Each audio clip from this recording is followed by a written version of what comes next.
Rebonjour, mesdames et messieurs. Après ce film très, très émouvant, je vais demander aux participants, aux panélistes de monter sur scène. Like usual, we are going to navigate between French and English. Donc, nous allons naviguer entre le français et l'anglais. Chers panélistes, veuillez s'il vous plaît nous rejoindre sur scène.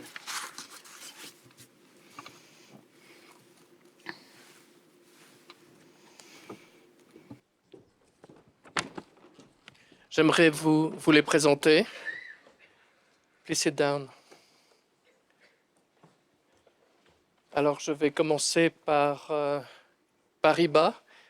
Iba Casas, who is next to me. Iba is a very special person. Iba est une personne très spéciale, je dois dire, mais je crois que chacune d'entre elles et eux sont des personnes très spéciales. Iba Casas, en mars, 6 mois après le début, après le 7 octobre, a créé un mouvement et a invité une petite centaine d'activistes israéliens et palestiniens, alors que les bombes continuaient de tomber sur Gaza, de venir à Genève et de réfléchir à another way, une autre possibilité. À côté d'elle, il y a Eran Etzion. Thank you for coming here, Eran. Merci Eran de nous avoir rejoints. D'Israël, il n'y a pas longtemps. Et Eran a servi au Conseil national, était un des membres du Conseil national de sécurité israélien. Il a servi 3 premiers ministres et il va nous faire rentrer dans le cerveau des decision makers en Israël et essayer de comprendre un peu leur vision et comment lui, qui est un opposant à Netanyahou, se place aujourd'hui dans cet environnement si difficile. Et puis, il y a Ofer Bronstein. Merci Ofer d'être avec nous. Ofer est beaucoup de choses, mais notamment le conseiller du président Macron sur le conflit israélo-palestinien. Il est aussi le fondateur du Forum national, du Forum pour la paix. Et puis, de nous rejoindre de Riyad, mais je ne le vois pas sur l'écran, mais j'espère qu'il va apparaître. Est-ce qu'il est là? Il est là, mais je le voyais pas vraiment. Il y a Aziz Al-Ghashian. Thank you, Aziz, for joining us from Riyadh. Merci Aziz de nous avoir rejoints depuis Riyad. Une spécialité, une expertise très, très unique, en fait, puisqu'il est un expert de relations saoudo-israéliennes. Donc, thank you so much for joining us from Riyadh, Aziz. Merci infiniment de nous rejoindre depuis Riyad, Aziz. Je vais demander à chacune d'entre vous de prendre la parole.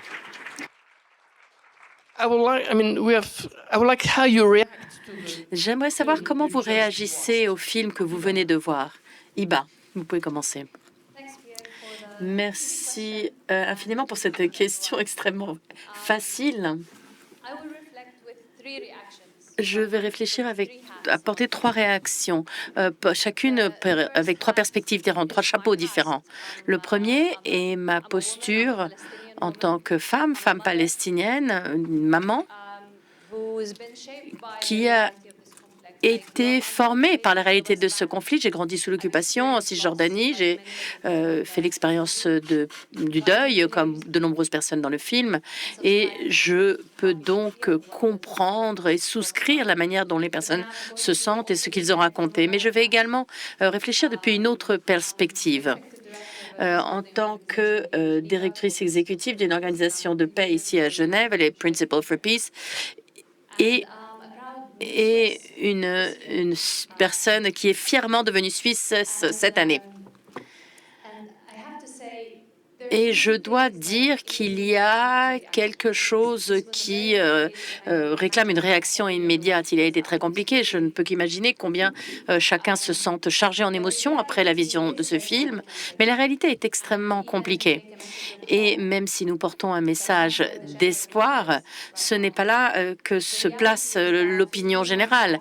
La réalité est qu'à 15 mois de cette guerre brutale, de cette offensive et du massacre qui a eu lieu le 7 octobre et des massacres qui s'en sont suivis à Gaza, eh bien, la réalité est qu'aujourd'hui, nous avons 49 000 personnes tuées, plus de 47 000 Palestiniennes, plus de 1 700 Israéliens, 90 90 de la population de Gaza a été déplacée. Aujourd'hui, alors que nous regardons la Cisjordanie, nous voyons des déplacements forcés les plus importants depuis 1967. Plus de 45 000 personnes ont été déplacées.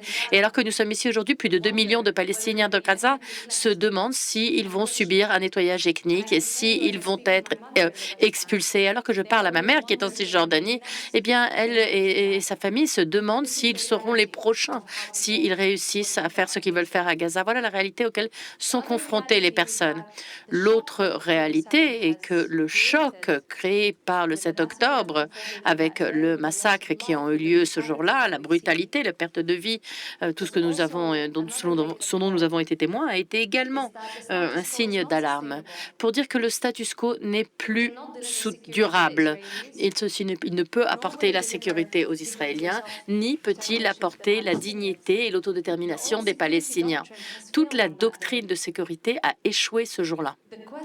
La question est que nous sommes actuellement dans un moment auquel nous sommes présentés avec deux chemins distincts. Nous sommes à un carrefour. Il n'y a pas de troisième voie. Deux voies s'offrent à nous. Soit nous revenons au status quo, soit nous maintenons l'occupation telle qu'elle existe, ou au contraire, avec plus de violence, plus de vengeance, nous la renforçons, ou au contraire, nous choisissons un chemin drastiquement différent, qui serait un chemin très différent, dramatiquement différent, qui serait de choisir le futur, de choisir un futur basé sur des principes clés, des principes fondamentaux de reconnaissance mutuelle des droits de chaque peuple à l'autodétermination, le droit de l'indépendance des États, le droit des deux peuples pour la liberté et la sécurité, le droit des deux peuples d'avoir leur libre détermination et l'inclusion des droits des deux peuples pour la dignité et également le droit de guérir, le droit de se régénérer parce que nous sommes une population en tant que Palestiniens qui sommes formés par ce traumatisme intergénérationnel.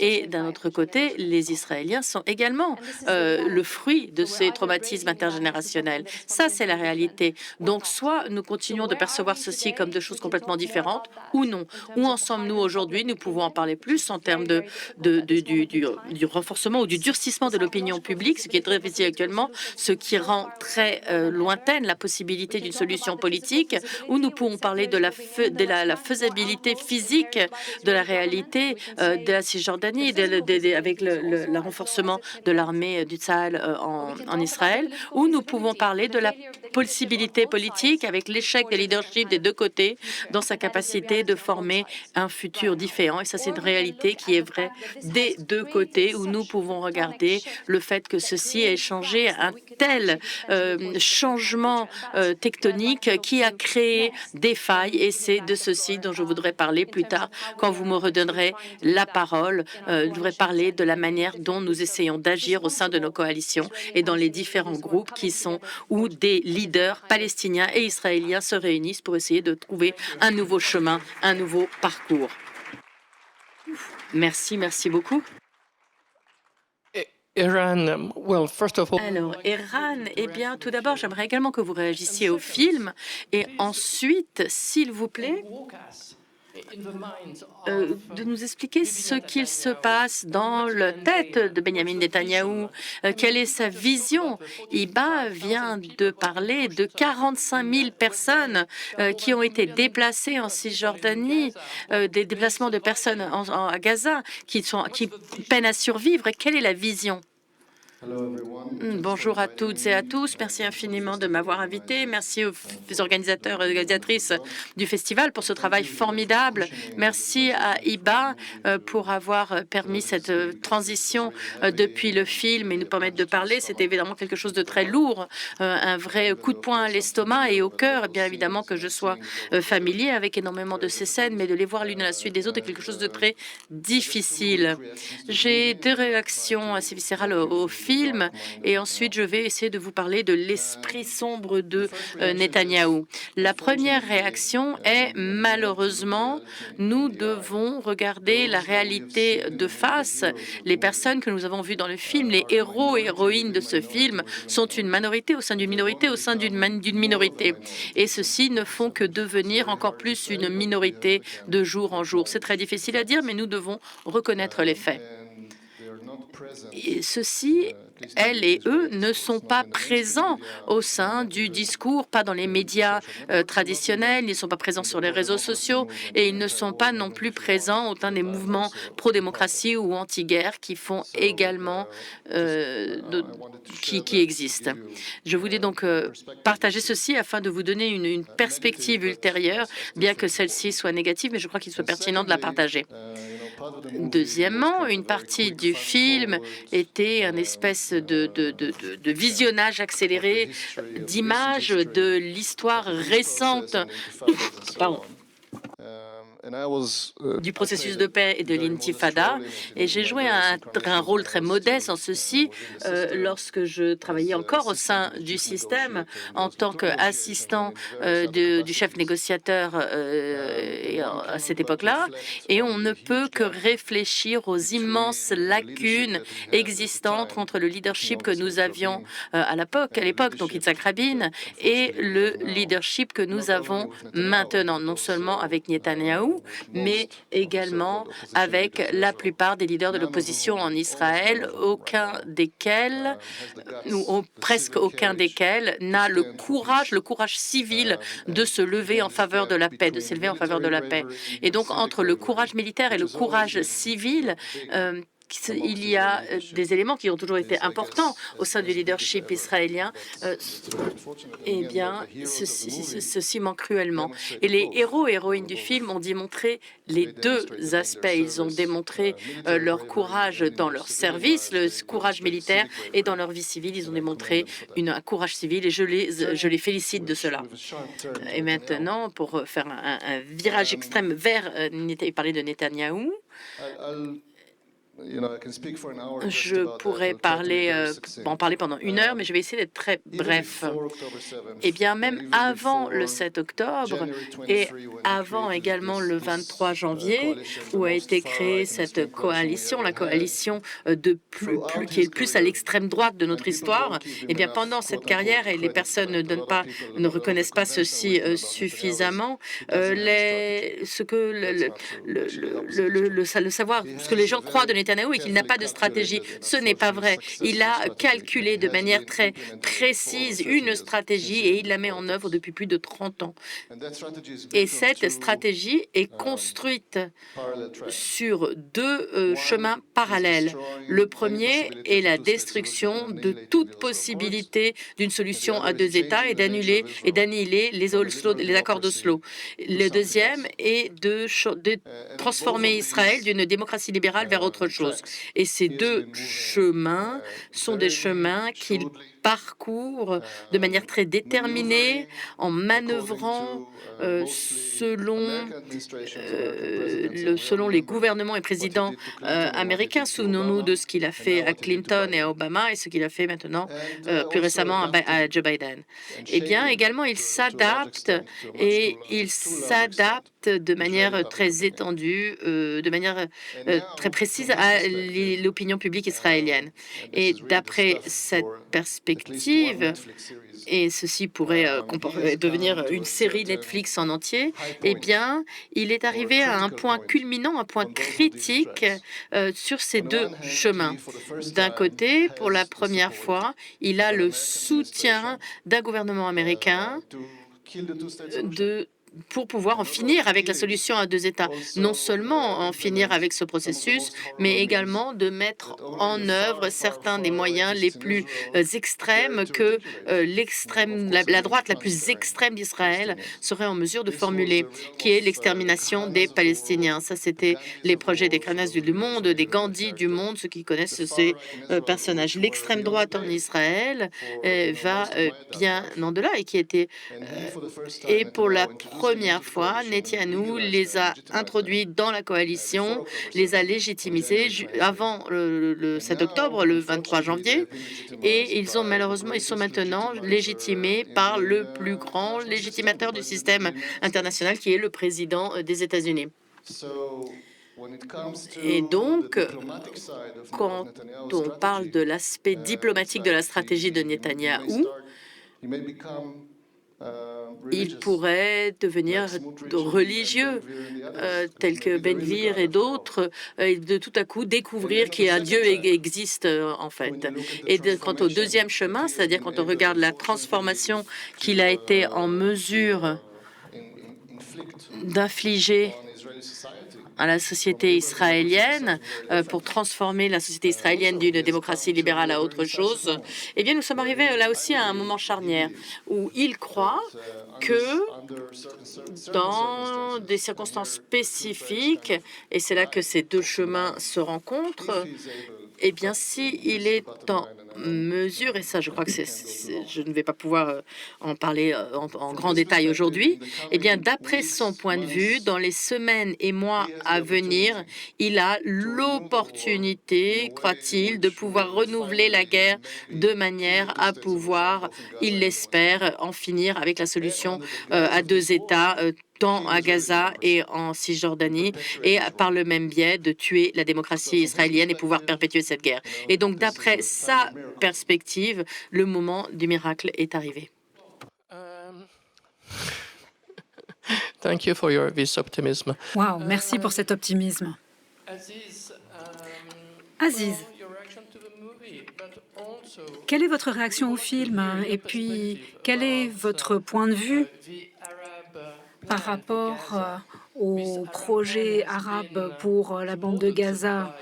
Un plan qui a le soutien de l'Europe, mais qui a été rejeté par le gouvernement israélien, mais aussi par l'administration américaine. Où se situe l'Arabie saoudite? Et notamment eu égard à ce qu'Iran vient de dire. Merci Pierre, je suis ravie d'être là et merci à l'organisation d'avoir organisé cette séance. Alors ma toute première réaction par rapport au film, c'était que, bon, cela aborde quelque chose qui est largement négligé, à savoir le traumatisme commun. Ces dernières semaines, j'ai écrit un édito pour essayer d'expliquer la position de l'Arabie saoudite. J'ai parlé de l'analyse. Cette analyse décrit les intérêts de l'Arabie saoudite et d'Israël et leurs points communs. Ceci a été décrit à plusieurs reprises. Il faut se tourner vers les facteurs les plus puissants dont nous disposons, à savoir le traumatisme que nous avons en commun. Et dans l'idéal, je l'espère, ce traumatisme que nous avons en commun, qui apparaît très clairement dans le film, devrait être le facteur le plus puissant pour nous faire sortir de l'ornière, tout du moins d'un point de vue spirituel, pour nous pousser à coopérer. Trop souvent, nous l'avons vu, et malheureusement, Hiba et Iran l'ont évoqué, on voit se répéter les choses, à moins que l'on trouve une solution. Alors l'autre aspect qui me vient à l'esprit, c'est que malgré le fait qu'il y a des voix en faveur de la coopération qui sont, comme Iran l'a dit, minoritaires, cela donne une lueur d'espoir. On voit qu'il y a des gens qui peuvent se parler, qui peuvent partager des principes, comme l'a dit Hiba. On n'a pas d'autre solution que de se reposer là-dessus. Raison pour laquelle il est absolument crucial maintenant ensemble, d'utiliser autant de plateformes que possible pour partager ces principes et pour partager d'éventuelles solutions d'avenir. Alors il se peut que la pente soit raide, mais nous n'avons pas d'autre solution que de nous réunir pour réfléchir ensemble et travailler ensemble. S'agissant de la position saoudienne et la position arabe de manière plus générale, le sommet de la Ligue arabe qui s'est tenu il y a quelques jours, à mon sens, a été une réaction directe aux déclarations de Donald Trump par rapport au déplacement de la population palestinienne. Il y a un projet, ce projet a été adopté à l'unanimité. Comme vous l'avez dit, il a reçu l'appui des États européens. Mais il me semble qu'au cœur de cette réunion, il n'y avait pas forcément le projet, le plan en tant que tel. Il y avait un rejet des déclarations de Donald Trump pour montrer un front arabe uni. Alors, maintenant, la question, c'est de savoir comment les États arabes communiquent ce rejet. Or, il me semble que le mois dernier, ce que l'on a vu, c'est le roi Abdallah de Jordanie dans le bureau ovale. Il était en mauvaise posture. Donald Trump était là. Il disait, oui, la Jordanie va accueillir des Palestiniens déplacés, l'Égypte aussi. Ils vont en accepter peut-être des centaines de milliers. Et puis, il parle comme s'il jouait au poker, en fait.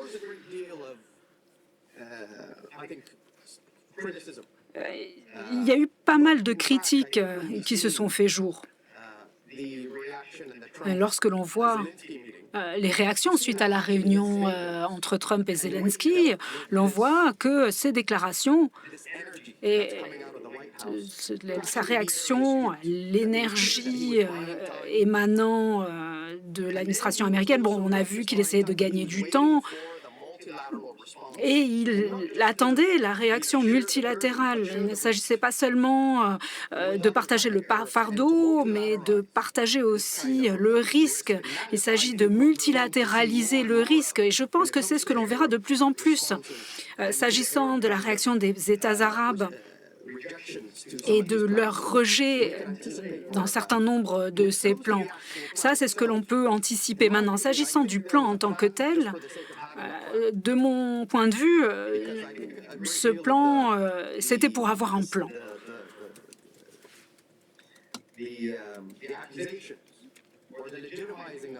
Beaucoup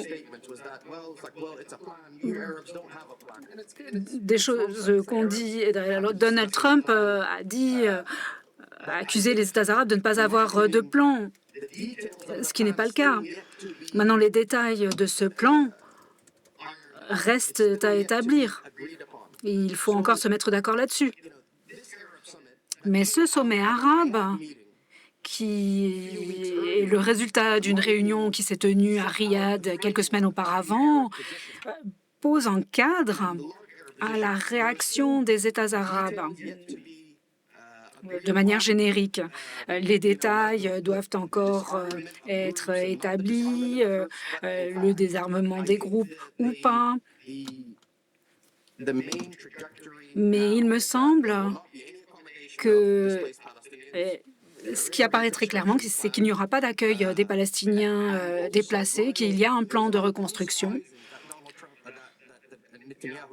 Il n'est pas surprenant que le régime de Benjamin Netanyahou l'ait rejeté. Donald Trump a dit non, mais il a dit qu'il était prêt à négocier.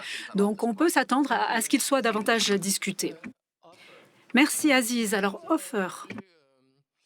Notamment Eran, qui montrait la situation en Israël et à quel point, disons, la vision stratégique de Netanyahou est inquiétante et qu'elle a le soutien de l'administration américaine. Donc, comment l'administration française, comment le président Macron, avec le président saoudien, et on va revenir plus tard avec Aziz, se positionne par rapport à cette situation si dramatique et le fait qu'il y a 2 millions de Gazaouis qui survivent très difficilement. L'aide humanitaire même a été réduite, voire coupée, sans parler de la situation en Cisjordanie. Donc, quelles sont les marges de manœuvre que peut un président français qui, après tout, dirige une puissance aujourd'hui moyenne et qui a les yeux aussi fixés sur l'Ukraine? Permettez-moi tout d'abord de remercier les organisateurs de m'avoir invité. Je suis ravi de voir que la Suisse peut et doit ne pas être neutre, puisque ce festival et sa programmation est merveilleuse dans les valeurs qu'ils essaient de véhiculer. Et ce ne sont pas des valeurs neutres, j'en suis ravi. Je veux remercier aussi des amis qui sont présents et qui m'ont permis d'être leurs compagnons de route et leurs partenaires sur le chemin que nous avons pris. C'est Meira, c'est son mari David, c'est Iba, c'est Pierre. Je sais que cette route va être compliquée, qu'elle va être difficile, aujourd'hui plus que jamais, mais moi je suis optimiste. Vous savez, vous m'avez demandé pour Macron, et je me permettrai d'élargir le champ pour parler du rôle de l'Europe. Les Européens, ça leur a pris, en l'espace de 30 ans, plus de 100 millions de morts, une Europe totalement démolie, totalement détruite, bien plus grave que le conflit israélo-palestinien, de se réveiller après la Deuxième Guerre mondiale et de se dire nous ne réglerons plus jamais nos différences par la guerre. Nous allons créer une communauté, à mon sens, elle n'est pas encore fédérale comme je voudrais la voir, mais nous allons créer une communauté où les différences se résolvent autour d'une table. Et je suis profondément fier d'être européen. Je suis ravi aussi que, grâce au président américain et au président russe, l'Europe se réveille. Elle comprend qu'elle doit être indépendante des uns et des autres, que c'est une force, que c'est peut-être la force la plus importante du monde. 500 millions de citoyennes et de citoyens, l'arsenal atomique de dissuasion que j'espère ne sera jamais utilisé, être entre l'Europe et la Méditerranée, l'Europe et l'Asie, dont je suis très confiant sur le rôle que l'Europe veut et doit jouer. Permettez-moi de parler Ah oui, j'ai oublié de remercier Steven. Vraiment, your movie is really meaningful. Votre film est très puissant, il est très émouvant et je vous remercie de relayer ce message auprès de nous tous. De vous dire deux mots sur moi. Je suis né en Israël, je suis israélien, je suis juif. Je suis arrivé très jeune comme immigré en France, donc je suis européen. Mais j'ai aussi cette particularité, c'est d'avoir un passeport palestinien. Et je suis ravi de l'avoir. Pour moi, c'est tout à fait logique de pouvoir être israélien et de pouvoir être palestinien. Pour moi, et ça a été dit, on ne doit pas être ni pour l'un ni pour l'autre. On peut tout à fait être pour les uns et pour les autres, parce qu'on combat pour la paix. Et je crois, contrairement à l'impression que l'on a aujourd'hui, les Israéliens et les Palestiniens ont compris quelque chose après le 7 octobre. Les Israéliens ne veulent plus de 7 octobre. Et les Palestiniens ne veulent plus de cette terrible catastrophe qui s'est battue, qui s'abat encore sur Gaza. Je crois qu'ils vont se réveiller de cette guerre et qu'ils vont comprendre que la seule façon de ne pas avoir de 7 octobre, de ne pas avoir une catastrophe comme celle qui s'abat sur Gaza, c'est reprendre la voie du dialogue, reprendre la voie d'une solution politique. La voie de la paix, la voie de la réconciliation sera beaucoup plus longue et beaucoup plus difficile aujourd'hui. Parce qu'il y a des cicatrices. Et ces cicatrices, ça va prendre du temps pour les régler. Bon, je ne veux pas trop accaparer le micro, mais je voudrais vous dire quelque chose. J'ai décidé de le faire à chaque fois que j'interviens ces derniers temps dans un forum. En tant qu'Israélien, en tant que Juif, je vais demander pardon à mes amis palestiniens.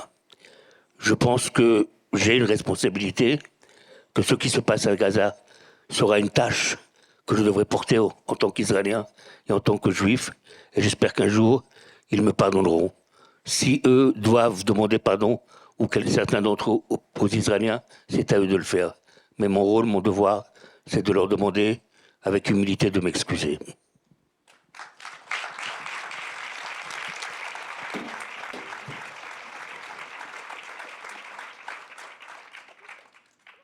Hiba, we know that in Hiba, nous savons que parmi les Palestiniens, il y a de nombreuses discussions quant à une possible solution, une solution à un État. Certains sont en faveur d'une solution à deux États.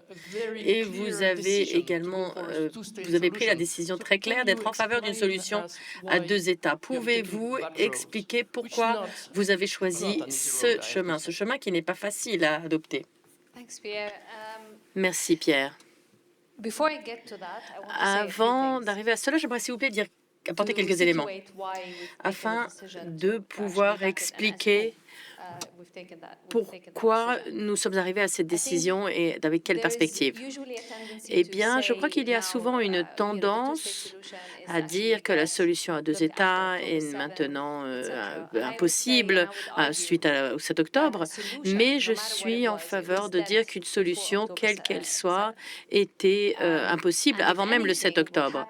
Et si quelque chose devait avoir lieu dans le cadre de la guerre actuelle, des massacres, de la perte de vie actuelle, eh bien, ceci a remis en route un chemin vers une solution. Puisqu'avant le 7 octobre, il y avait un faux sens de normalité. Les personnes n'avaient plus l'impression, du point de vue israélien, qu'il y avait de l'urgence.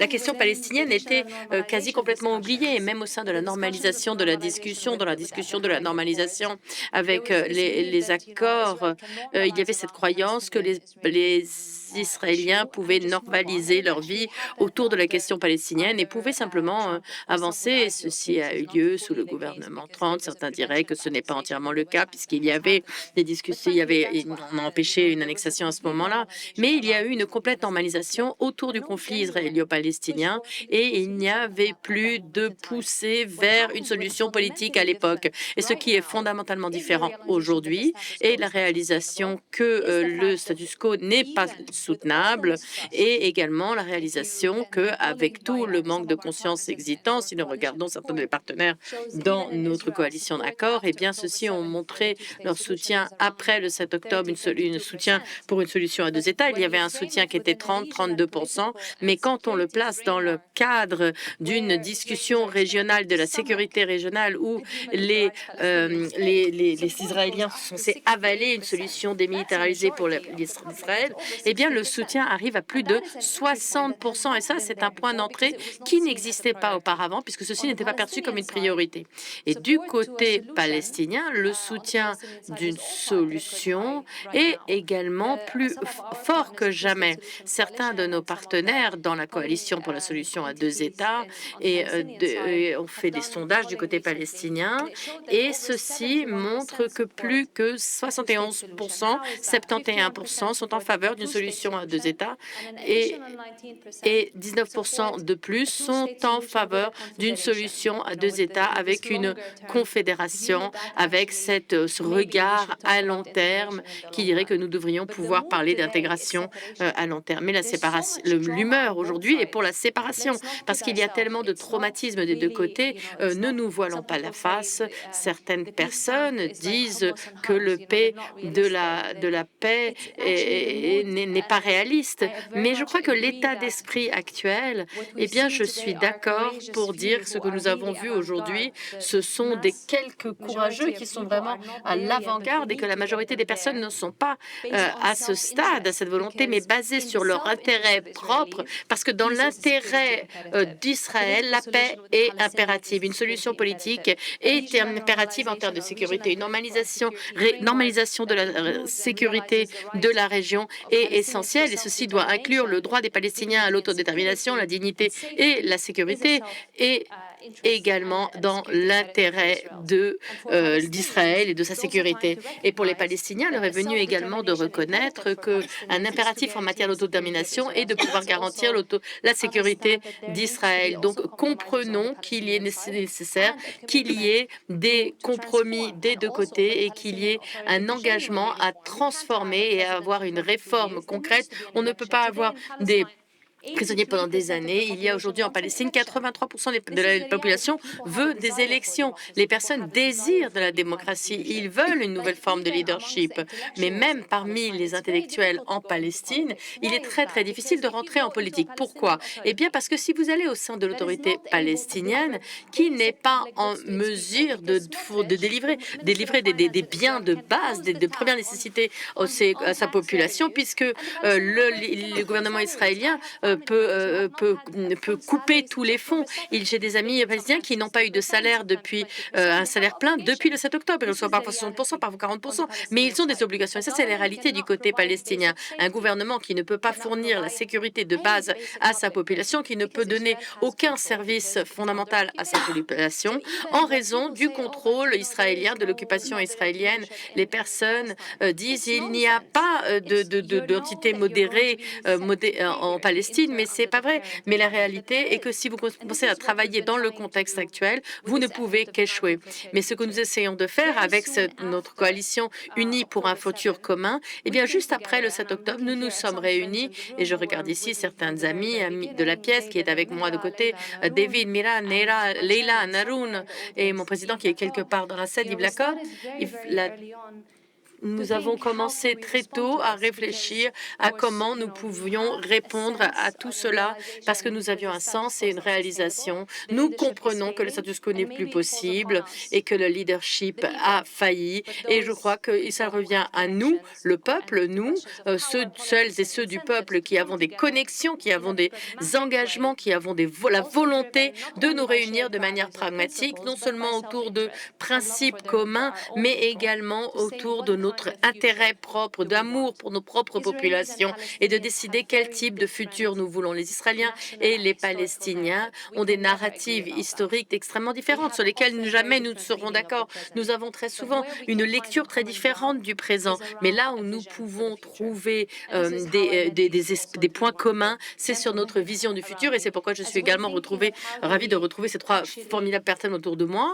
C'est que nous sommes d'accord de créer un bloc, un groupe de personnes clés qui sommes unis autour d'une vision commune pour le futur, un futur qui soit ancré autour de la reconnaissance mutuelle des droits des deux peuples pour l'autodétermination, la dignité, la sécurité, l'autodétermination, l'inclusion et de travailler ensemble du point de vue économique, politique, culturel et au niveau de l'opinion publique afin que nous devenions une entité qui ne puisse être ignorée et nous savons que c'est extrêmement difficile, que la montagne est de plus en plus ardue à grimper, mais dans ce cadre, il est également devenu très clair que ce serait illusoire que de parler d'une solution à un État. Et je crois même que ce serait très dangereux parce qu'une solution à un État aujourd'hui serait ou un État d'apartheid, soit aux dépens des Palestiniens, ça c'est la réalité, et pour les Israéliens, cela voulait dire une menace existentielle puisque les libéraux sionistes en Israël, qui sont fondamentalement des alliés actuels,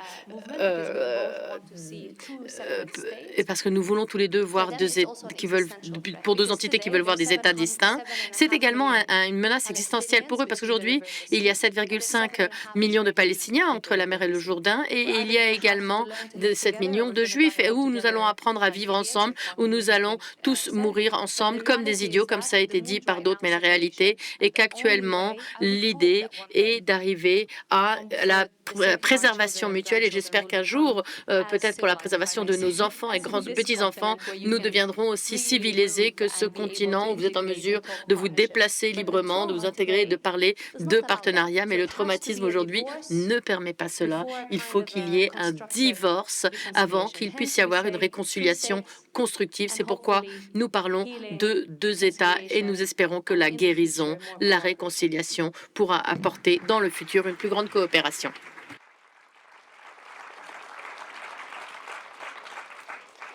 We are facing a very asymmetrical warfare. Nous sommes dans un contexte de guerre extrêmement asymétrique, mais la peur, elle est symétrique. 90%, 90% des Israéliens et autant de Palestiniens ont peur du génocide de l'autre côté ou ont peur d'être nettoyés ethniquement. Et Eran, vous avez expliqué combien la situation actuelle était sombre et que la classe, en raison d'une classe politique qui n'est pas en mesure de confronter la réalité de manière positive. Donc, s'il vous plaît, donnez-nous des raisons d'avoir de l'espoir en tant que citoyen, en tant qu'être humain. Merci infiniment d'avoir posé cette question. C'est quelque chose que j'allais de toute façon évoquer. Je ne parle pas le langage d'Iba, je parle un autre langage, le langage de la diplomatie et de la stratégie, et je vais essayer de partager mes mots avec vous. Et peut-être que ceci pourra compléter ce que j'ai dit auparavant, parce que vous m'avez demandé de le guider dans l'esprit de Netanyahou. Je vais maintenant essayer de vous guider dans l'esprit de l'opposition, des personnes de bonne volonté. À quoi ressemblerait une session de stratégie pour celles et ceux qui essaieraient d'en finir avec cette situation et avancer vers la paix et la réconciliation et les autres choses suggérées par Iba? Eh bien, nous avons commencé par cartographier ce qui a changé après le 7 octobre et après ces 500 monstrueux jours de guerre, de manière à évoquer quels sont les vecteurs positifs qui pourraient être utilisés par des personnes comme nous qui essayons de faire évoluer la situation vers une issue plus positive.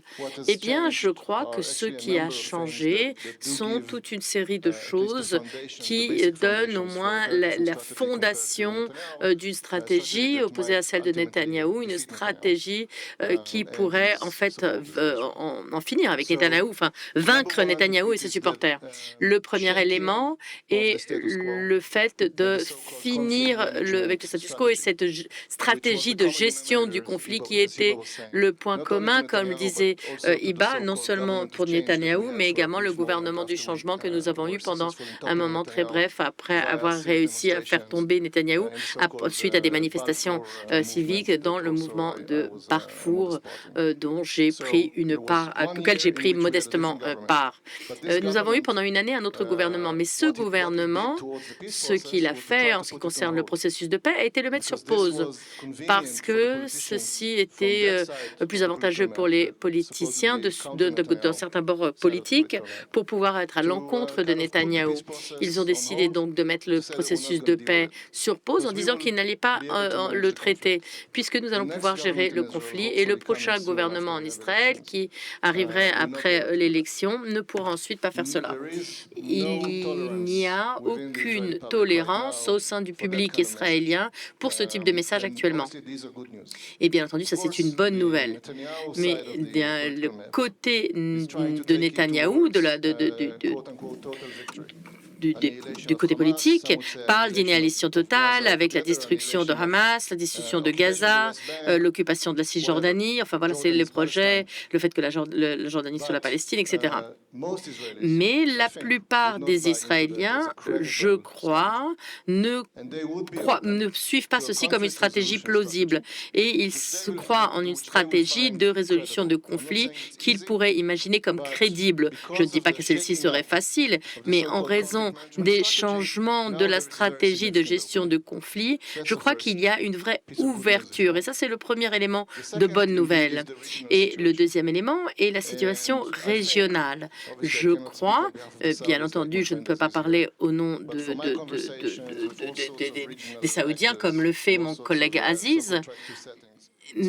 Eh bien, il est très clair que, à tous les niveaux, tous les gouvernements de la région, il y a une reconnaissance similaire de la non-viabilité du status quo qui existait jusqu'au 6 octobre en termes de gestion du conflit. Et depuis le 7 octobre, soit ils sont ouvertes, soit consciemment ou non, eh bien, la plupart des acteurs régionaux se disaient aux autres le conflit israélo-palestinien est trop difficile à résoudre.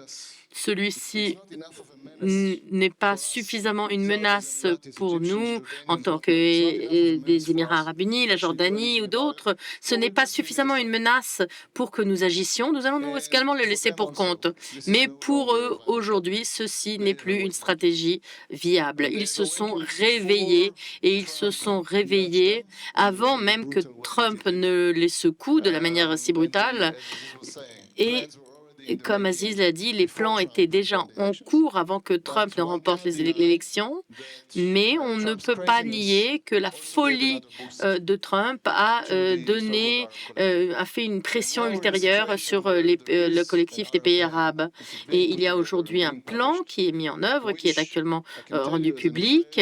Et ce que je peux vous dire en tant qu'Israélien, en tant qu'ancien membre du gouvernement, en tant qu'indépendant, eh bien, je peux affirmer que c'est certainement un plan avec lequel un autre gouvernement israélien pourrait travailler. Et donc, en théorie, une fois que nous débarrasserons de ce gouvernement israélien et que nous aurons un nouveau gouvernement, je ne vais pas vous passer tous les détails, parce que beaucoup de choses vont être compliquées, beaucoup de choses vont changer d'ici 90 jours, 90 jours. Il y aura énormément de changements. Mais une fois qu'il y aura un gouvernement israélien qui aura besoin de mettre en place une stratégie, eh bien, ils seront en mesure de travailler avec ce plan des pays arabes. Je ne dis pas qu'ils vont l'accepter, il y aura des réservations, ils vont vouloir négocier, etc.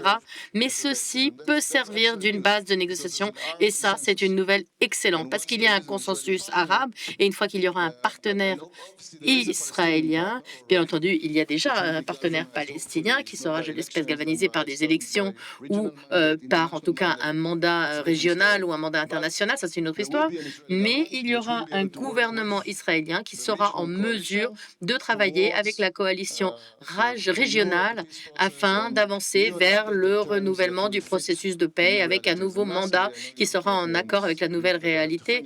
Je vois bien que je dois conclure.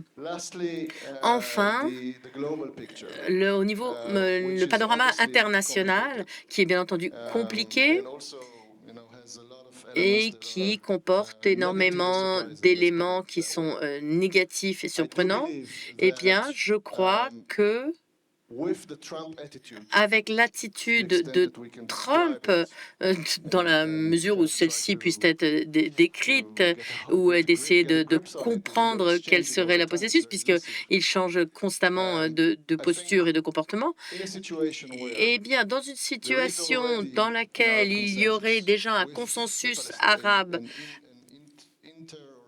avec un consensus intra-palestinien, et une fois que celui-ci est rejoint par un consensus israélien, eh bien, Trump ne sera plus en opposition et Trump pourra assez facilement rejoindre ce processus. Beaucoup de choses ont été dites quant à son souhait d'obtenir un prix Nobel de la paix, comme Obama et d'autres, et alors que dans le passé, nous parlions des États-Unis comme étant les leaders de ce processus, je ne crois pas qu'avec Trump, nous puissions parler de guider le processus dans la bonne direction, mais nous pouvons en mesure d'apporter avec une stratégie depuis le bas, avec un alignement entre les Israéliens, les Palestiniens, les acteurs régionaux, y compris l'Arabie saoudite qui est extrêmement importante ici, et de pouvoir ensuite inclure les États-Unis et enfin les Européens qui font partie de ce consensus arabe ou qui travaillent avec les pays arabes pourront également jouer un rôle très constructif. Merci.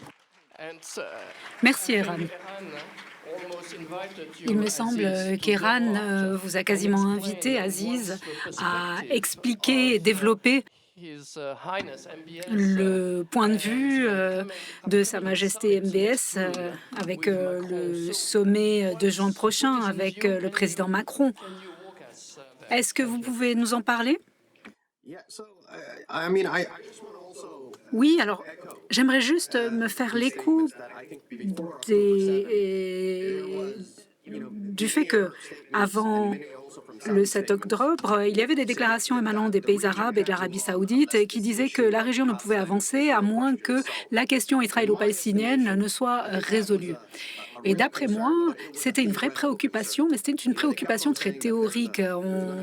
On entendait le fait que la région était bloquée, paralysée, que le problème allait s'étendre. Et puis, le 7 octobre a fait passer ce problème d'un problème théorique à un problème réel qui a le potentiel de s'étendre encore davantage et de poser un risque au niveau régional.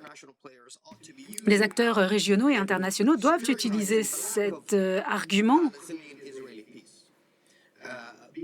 pour faire avancer la paix israélo-palestinienne. La situation actuelle n'est bonne pour personne. Et pour revenir à ce qu'Iran a dit, oui, rapidement, s'il vous plaît. Alors, s'agissant de la solution à deux États, dit Aziz, eh bien, l'on part du principe qu'il faut imposer une solution diplomatique sous forme d'un État palestinien. Et de ce point de vue-là, les Saoudiens ont adopté une certaine approche. Ils ont décidé de dire, travaillons à partir de la communauté internationale pour faire en sorte que autant de personnes que possible reconnaissent l'État palestinien, parce que faire l'inverse, faire en sorte que Israël et les Palestiniens, par le truchement des Américains, obtiennent chacun un État, n'a pas fonctionné. Et pour moi, ce changement de parcours ou d'approche offre des occasions, des opportunités. Alors, le paysage israélo-palestinien pour des pourparlers de paix est compliqué à l'heure actuelle. Mais c'est une opportunité, non seulement pour l'intégration israélienne dans la région, on en a beaucoup entendu parler, mais à mon sens, c'est une vraie opportunité. Et c'est ce sur quoi portent mes recherches. Il s'agit aussi d'intégrer les Palestiniens dans la région. Pour l'instant, je ne pense pas qu'ils le soient suffisamment. Et c'est un aspect qui a été largement négligé jusqu'à présent. Et il me semble qu'une des manières de procéder à court, voire moyen terme, c'est de lancer une coopération régionale pour faire en sorte qu'un État palestinien puisse être créé sous une forme ou sous une autre. Voilà ce que j'avais à dire pour l'instant. Merci et navré de vous interrompre, mais je vois que l'heure tourne. Or, il nous faut donner la parole au public. Allez-y.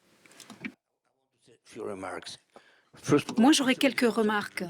Tout d'abord, ce ne sera pas linéaire. On n'a rien de temps, tout change. Pour moi, dans le conflit israélo-palestinien, il y en a eu plusieurs, mais pour moi, il y en a deux qui sont fondamentalement importants. C'est l'assassinat d'Yitzhak Rabin. Et je me rappelle les premières paroles de Yasser Arafat après son assassinat étaient de dire « Moi, je ne verrai plus la paix ». Et moi, je déplore et j'ai honte, en tant qu'Israélien et en tant que Juif, que ceux qui ont appelé à son assassinat, que ceux qui ont encouragé son assassin, sont aujourd'hui au pouvoir en Israël. Jamais j'avais pensé, dans mes plus délirants, penser que ces gens-là arriveraient au pouvoir. La deuxième chose, remettons les choses en ordre. Il y a une minorité de Palestiniens, il y a une minorité de Juifs israéliens qui tiennent la majorité en otage. Ceux qui veulent la destruction d'Israël, je pense au Hamas, qui ne veut pas reconnaître l'État d'Israël, qui d'ailleurs ne reconnaît pas l'État de Palestine non plus. Je vous rappelle que le drapeau du Hamas est un drapeau vert. Ce n'est pas le drapeau palestinien. Je vous rappelle que l'attaque du 7 octobre ne s'est pas appelée l'attaque pour la libération de la Palestine. Elle s'est appelée l'attaque pour la libération de Jérusalem. Donc la dimension était religieuse, elle n'était pas politique. Et il y a une partie en Israël, chez les colons et à l'intérieur de la société israélienne, qui pensent qu'ils peuvent expulser les Palestiniens, qui pensent, ou alors les traiter comme des citoyens de seconde zone, qui sont messianiques. Je suis persuadé qu'ils n'ont pas, ni les uns, ni les autres, l'adhésion de la majorité des Israéliens et la majorité des Palestiniens. Un seul mot sur le rôle de l'Europe. Il est temps. Vous savez, j'ai accompagné tous les présidents français en Israël et en Palestine depuis François Mitterrand en 1982. Ce qu'ils ont dit au Parlement israélien, c'est un copier-coller. On est les amis d'Israël et on veut être partenaire d'Israël. Un seul mot, s'il te plaît. Et on reconnaît le droit des Palestiniens à un État. Ils l'ont tous fait. Je travaille avec Macron. Ça fait déjà un moment que je le matraque pour que la France, il faut changer de paradigme. Jusqu'à maintenant, la communauté internationale, et c'est à propos de ce qu'a dit notre ami saoudien, a dit quand les Israéliens et les Palestiniens se mettront d'accord, on reconnaîtra l'État de Palestine. Et les Arabes ont dit on reconnaîtra l'État d'Israël. Il faut changer ce paradigme. Il faut aujourd'hui que la communauté internationale, et je pense avoir de bonnes raisons de penser que la France et peut-être la Grande-Bretagne seront les locomotives de l'Europe pour reconnaître d'une façon unilatérale l'État de Palestine. Et je crois que ça va être fait prochainement. D'un autre côté, je pense que les pays arabes doivent reconnaître l'État d'Israël.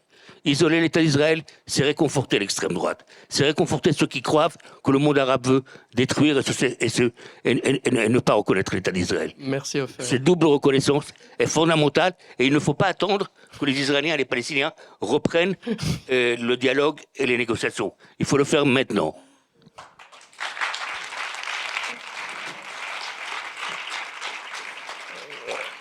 Je ne voulais pas frustrer la salle aussi de poser des questions, en fait. Donc, je me demande si c'est possible d'avoir quelques minutes de plus. On me dira si c'est possible ou pas. Voilà. D'accord. Donc, s'il y a des questions, je la peine à voir, je dois dire. Oui, monsieur.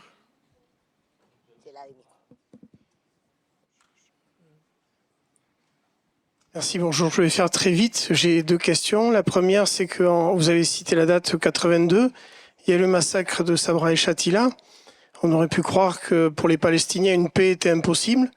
Donc, est-ce que le massacre du 7 octobre, on peut imaginer, au bout de quelques années, avec la disparition de certains dirigeants comme Netanyahou, qu'une paix est possible? Et deuxième question, on l'a pas cité, il y a un pays dans la région qui est menacé et qui menace les deux, c'est l'Iran. Donc, est-ce qu'on peut envisager une paix? Et on salue au passage l'action de toutes ces personnes dans le film, bravo encore. Est-ce qu'on peut imaginer une paix avec ce problème qui n'est pas ce problème entre guillemets, ce problème diplomatique qui n'est pas résolu? Merci. On va prendre plusieurs questions, je pense. Oui, madame. Bonjour, je suis désolée, je vais poser ma question en anglais, mais mon français n'est pas bon. J'ai une question pour Iba. Vous avez dit que s'il y a la nécessité d'avoir des élections en Palestine, et je me demandais si aujourd'hui, il devait y avoir des élections, quelle serait l'étendue du soutien pour le Hamas et quelle serait l'alternative politique. Et j'ai aussi une question pour mon invité d'Arabie Saoudite. Je trouve intéressant qu'il ait dit que les Palestiniens devraient être intégrés dans les pays du Golfe aujourd'hui. Aujourd'hui, nous avons une situation dans laquelle, dans certains pays du Golfe, il n'est même pas possible de parler publiquement de la situation palestinienne. Aux Émirats arabes unis, il n'est pas possible de porter un kéfier dans la rue sans risquer d'être arrêté par la police ou que la police vous demande de l'enlever. Comment ceci peut être réconcilié avec votre idée que les Palestiniens devaient être intégrés au sein des pays du Golfe alors que les autorités de certains de ces pays ne veulent même pas reconnaître qu'il y a une question palestinienne? Là-bas, une main s'était levée. Ah bon. Oui, en fait, j'ai deux questions. La première, ce film a fait ressurgir un questionnement sur les circonstances qui ont rendu possible le massacre du 7 octobre. Est-ce que vraiment il y a eu une défaillance du système de sécurité israélien ou est-ce qu'il y aurait eu un laisser-faire, voire même un encouragement cynique de la part du gouvernement israélien pour légitimer cette destruction massive à Gaza? La deuxième question, c'est comment est-ce que la solution, comment selon les membres du panel qui la promeuvent, la solution à deux États pourrait être mise en œuvre sur le terrain vu le fractionnement du territoire? Merci. On va répondre. Alors peut-être la première question à Iba sur la question du Hamas. Quelle est en fait sa popularité aujourd'hui selon vous? Thank you for the question. Merci infiniment pour votre question.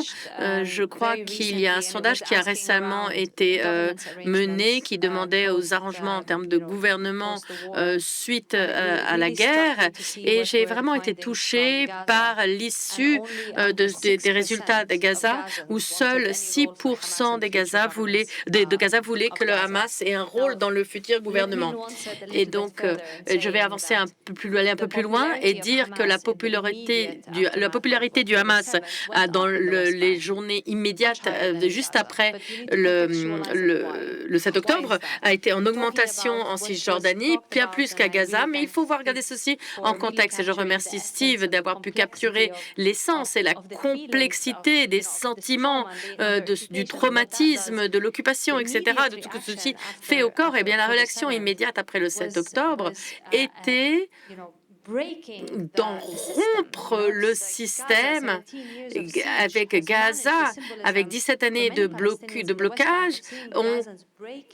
On vu les Gazaouis rompre ce mur et ceci était perçu comme quelque chose de vraiment impossible lorsqu'on traverse dans Palestine depuis Gaza, depuis la Cisjordanie, c'est pas possible. Mais comme moi j'étais au sein de l'ONU, j'ai pu le faire et il y a ces différentes couches de sécurité, ces personnes, les caméras qui bougent, les portes qui s'ouvrent, les soldats. C'est vraiment une immense limite et donc de voir que les personnes ont pu rompre ce silo au-delà et ceci avant que les images des atrocités soient perçues, soient vues. Eh bien, l'image initiale était que les Palestiniens avaient réussi à rompre ce siège, à rompre l'occupation. Et là, il y a eu un vrai soutien pour Hamas. Il y a eu ce ralliement autour du drapeau et également un soutien vers du Mossad, parce qu'en Israël, le soutien pour la guerre était extrêmement haut. Et si on regarde les dernières statistiques, eh bien, la plupart des Israéliens soutiennent la continuation d'une négociation plutôt que de continuer la guerre.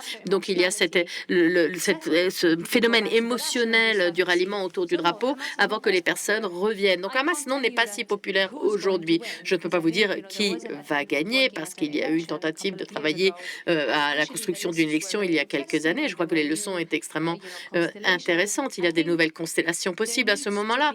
Et je crois qu'il est nécessaire qu'il y ait un processus de transition. La réalité est qu'il n'y a pas de capacité, il n'y a pas de tout ceci, la capacité de travail politique au sein du gouvernement en Palestine doit être construit. Donc à la question, est-ce que la paix est possible? Quel type de structures peuvent être mises en place? Bien entendu que la paix est possible. Nous voyons ceci dans de nombreuses parties du monde.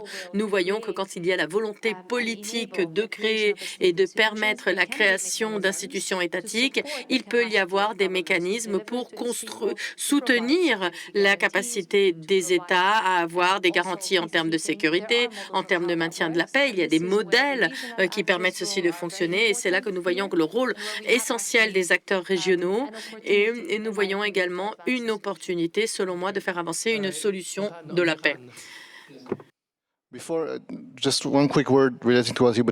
Alors, tout d'abord, un mot très rapide quant à ce qu'Iba vient de dire, et je renvoie la question à l'hypothétique scène européenne. Eh bien, à l'époque d'Oslo, la contribution majeure des Européens au processus de paix était de construire les autorités palestiniennes en termes de sa nature constitutionnelle, ses valeurs démocratiques, ses structures, etc. Et je crois qu'à ce stade, les leçons que nous avons apprises, toutes et tous, était ce que nous apprenons actuellement, tout ce que nous apprenons devait être également mis en œuvre dans le contexte israélo-palestinien. Et il y a énormément de choses que, dans ce sens-là, l'Europe peut avoir une grande contribution. Et il faut également qu'il y ait une période de transition où il y ait un organe palestinien légitime qui contrôle Gaza, qui ne sera pas démocratiquement élu, mais qui pourrait être légitimé par d'autres mesures. En lien avec l'Iran, eh bien, je crois que les Iraniens sont au point le plus bas maintenant, en raison de tout ce qui s'est passé après le 7 octobre et en raison d'autres développements dans la région et sur le scénario, sur le panorama international. Et ce sont des bonnes nouvelles. Et je crois qu'il y a des éléments fondamentaux sur lesquels nous pouvons construire. Et un de ces éléments est le fait que l'Iran soit au point le plus fermé. Il parle parle de cet enfermement d'Israël. Le Hamas est également affaibli également. Le régime syrien n'existe plus. Et donc, il y a un moment de vulnérabilité de la perspective iranienne. Et ils sont très conscients de ces faits et ils cherchent une issue. Et je crois qu'ils continuent de chercher un accord avec les Américains. Je crois que Trump est également à le trouver. Et je crois qu'il y a une avenue possible ici. Et ceci fait partie de la reformation du régime avec une nouvelle architecture de la sécurité. Et avec cet accord régional entre Israël, les Palestiniens, l'Arabie saoudite et d'autres pays arabes ou pays musulmans. Et d'un autre côté, un accord entre ces grands pouvoirs, tout d'abord les États-Unis, mais également tous les autres pouvoirs et l'Iran, un accord au sein duquel, et ça c'est une nouveauté, un accord auquel Israël devrait également participer. Je n'ai pas le temps d'élaborer, mais je crois que ceci fait partie de la mission à venir du gouvernement israélien. Je crois qu'il y avait une question pour vous en ce qui concerne l'ambiguïté des États du Golfe en ce qui concerne la Palestine. Merci. C'est une très bonne question et c'est une question très juste. On en a beaucoup parlé dans les médias et beaucoup de la couverture a été un petit peu biaisée. Mais pour répondre directement à la question, il y a deux choses. Tout d'abord, il y a un manque de culture de la protestation dans la région du Golfe, si ce n'est à Bahreïn, au Koweït. Mais si vous regardez les Émirats arabes unis, l'Arabie saoudite, les manifestations, c'est peut-être quelque chose que l'on peut faire, mais qu'on ne veut pas forcément faire la plupart du temps. Donc ça, c'est une chose. Les gens disaient, il n'y a pas de manifestation dans les rues, ça veut dire que vous ne soutenez pas les Palestiniens. Or, je pense que ce n'est pas la bonne conclusion qu'il faut tirer de la situation. Ce qui est plus important encore, et j'en viens à ma deuxième région, c'est que c'est une question de sécurité. Beaucoup de gens n'apprécient pas suffisamment que les Saoudiens ont été la cible de terrorisme dans leur histoire. Et bien souvent, lorsque l'on était l'objet d'attaques terroristes, on instrumentalisait beaucoup la question palestinienne. La question palestinienne, notre relation aux États-Unis, le fait que les États-Unis soutiennent Israël, étaient combinés dans les discours. Et donc, l'utilisation de drapeaux a un potentiel. Les gens ont peur que cela puisse avoir des répercussions. Et l'absence d'une paix entre Israël et les Palestiniens a le potentiel de créer des problèmes de sécurité au sein même des États arabes, raison pour laquelle ça devient absolument fondamental. Et le prince saoudien y a fait référence pendant l'été. Vous voulez que je normalise les relations avec Israël, mais souvenez-vous ce qui s'est passé avec Sadat. Voilà ce qu'il a dit en interview durant l'été. Il l'a mentionné, il sait exactement de quoi il parle. Et donc, l'idée de dire que c'est un problème de sécurité, c'est quelque chose qu'il faut reconnaître. Or, ça ne l'est pas suffisamment. Bien souvent, les gens mettent cela de côté, disent bah, « le Saoudien, il s'en fiche ». Or, il ne devrait pas s'en ficher. Merci, Aziz. Je vais user de mon privilège de modérateur pour me tourner vers Ofer et lui poser une question. Pouvez-vous nous dire pourquoi Macron a pris cette initiative avec MBS et quel est son objectif stratégique? Permettez-moi aussi de rebondir sur l'Iran parce que c'est... Théoriquement, on doit finir dans 42 secondes. Oui, mais vous savez, je viens d'un pays de colonisateurs. Et moi, je veux rebondir sur l'histoire iranienne. Vous savez, hier, on célébrait la Journée internationale de la femme. Et moi, peut-être pas rentrer là-dedans. Non, mais je vais te dire pourquoi c'est fondamental. Parce que pour moi, le monde se divise en deux. Ceux qui respectent et qui se battent pour l'égalité totale entre hommes et femmes et ceux qui ne le font pas, si je dois être binaire. Et moi, je pense que quand on se bat pour les droits de l'homme, on devrait se battre pour les droits de la femme. C'est uniquement comme ça qu'on pourra vraiment gagner notre combat pour les droits de l'homme. Ceci dit, et c'est pour ça que je rebondis sur l'Iran, je veux rappeler à mes amis saoudiens qu'en 2019, si je ne me trompe pas, ils ont été attaqués par l'Iran frontalement et que leur grand ami dans le monde a été totalement absent. Les États-Unis n'ont pas réagi.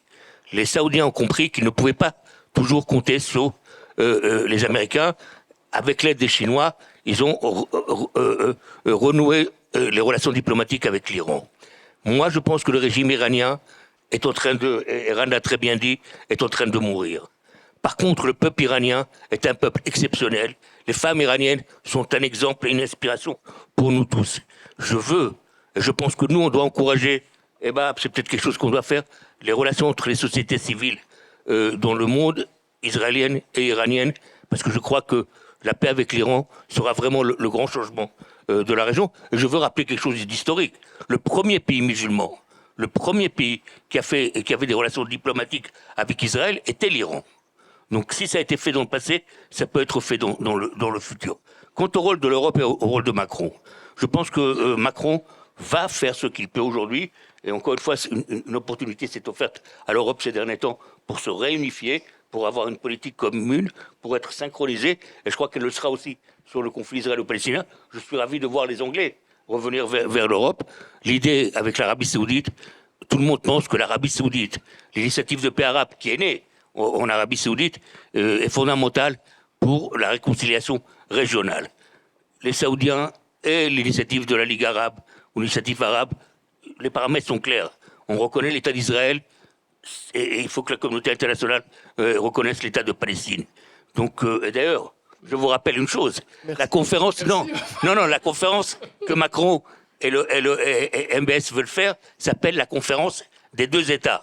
Donc, la volonté de Macron et des Saoudiens, c'est de proclamer l'État de Palestine, de le reconnaître, et pour les Saoudiens, de reconnaître l'État d'Israël. J'espère qu'elle se fera. J'espère que Donald Trump ne mettra pas des bâtons dans les roues des Européens et des pays arabes. Bien, je vous remercie. Merci infiniment à chacun d'entre vous. Thank you so much, Aziz.